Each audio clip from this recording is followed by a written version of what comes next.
बिस्मिल्लाहिर्रहमानिर्रहीम, अस्सलाम वालेकुम। इस्लामाबाद स्टूडियो से जियो न्यूज के आप देख रहे हैं कैपिटल टॉक और मैं हूं मुनीब फारूक। अहम बात यह है कि पाकिस्तान के अंदर अगर तरक्की होनी है तो उसके लिए बैरोमीटर क्या है, वो तरक्की किस तरह से होगी। क्या सियासी जमातें एक दूसरे के खिलाफ इसी तरह इल्जामात लगाती रहेंगी? अगर ऐसा ही रहेगा तो फिर किसी मामले पर कंसेंसस नहीं होगा, ना ही इलेक्शन रिफॉर्म्स होंगे, ना ही अगर कोई बिल या कोई मुसव्वदा मीडिया के हवाले से आता है, कोई रेगुलेट करने के हवाले से आता है, अगर उस पर भी कंसेंसस नहीं होगा तो उससे भी एनार्की बढ़ेगी।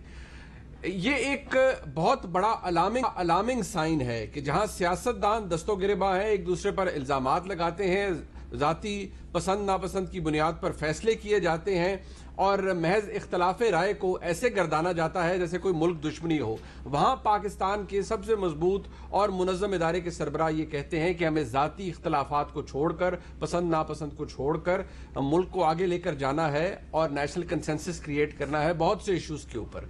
बहुत से मेजर चैलेंजेस हैं पाकिस्तान को इस वक्त, लेकिन अलमिया ये है कि आज भी हम पॉइंट 1 पर ही मौजूद हैं जहां पर हम पहले मौजूद थे। इसकी क्या वजह है? पाकिस्तान तरक्की क्यों नहीं कर पा रहा? और जिन सियासी जमातों की हम बात करते हैं वो सियासी जमातें मेन स्ट्रीम पॉलिटिकल पार्टीज हैं, उनका पॉलिटिकल स्टेक है, उनके वोटर्स हैं, उनका वोट बैंक है। क्या वजह है कि ये तमाम सियासी जमातें नेशनल इंटरेस्ट के अंदर किसी एक मुद्दे के ऊपर इकट्ठे नहीं बैठ सकती? और इस हवाले से इल्जामात अब अपोजिशन की तरफ से हुकूमत पर बहुत ज्यादा लग रहे हैं। इस हवाले से बात करेंगे और सियासत में अब कितनी तलखी आ चुकी है और इस हद तक तलखी आ गई है कि बात पर्सनल अटैक्स पर पहुंच गई है। ये खैर कोई नई बात नहीं है, लेकिन पहले भी होती थी। तो इस पर बात करेंगे। नेशनल कंसेंसस किन किन होना चाहिए, लेकिन वो उसी सूरत में है कि अगर जाती पसंद नापसंद खत्म हो जाए और मुल्क को सामने रखकर फैसले किए जाएं।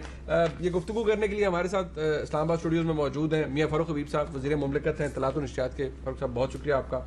मियाँ जावेद लतीफ़ साहब मरकज़ी रहनुमा है पाकिस्तान मुस्लिम लीग नून के, मेंबर कौमी असम्बली हैं और स्टैंडिंग कमेटी ऑन इंफॉर्मेशन के चेयरपर्सन है। बहुत शुक्रिया मियाँ साहब आपका। जनाब इरशाद भट्टी साहब किसी तारुफ के मोहताज नहीं है, मुल्क के मुमताज़ सहाफ़ी हैं। भट्टी साहब आपका भी बहुत शुक्रिया।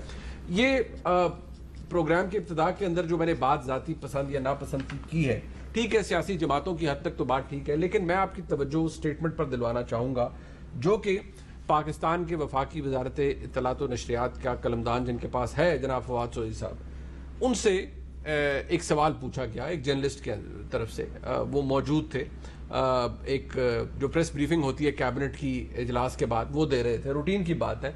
लेकिन ठीक है, आप बात कीजिए, लेकिन इस तरह की बातें करने का क्या तुक बनता है? क्या ये बात दुरुस्त है? उनके मनसब के शान शान है या नहीं है? जरा सुनिए फवाद चौधरी साहब से जब मियाँ जावेद लतीफ़ साहब के हवाले से पूछा गया कि वो ये कह रहे थे आज अपनी प्रेस कॉन्फ्रेंस के अंदर या प्रेस टॉक के अंदर, तो फवाद चौधरी साहब ने क्या कहा?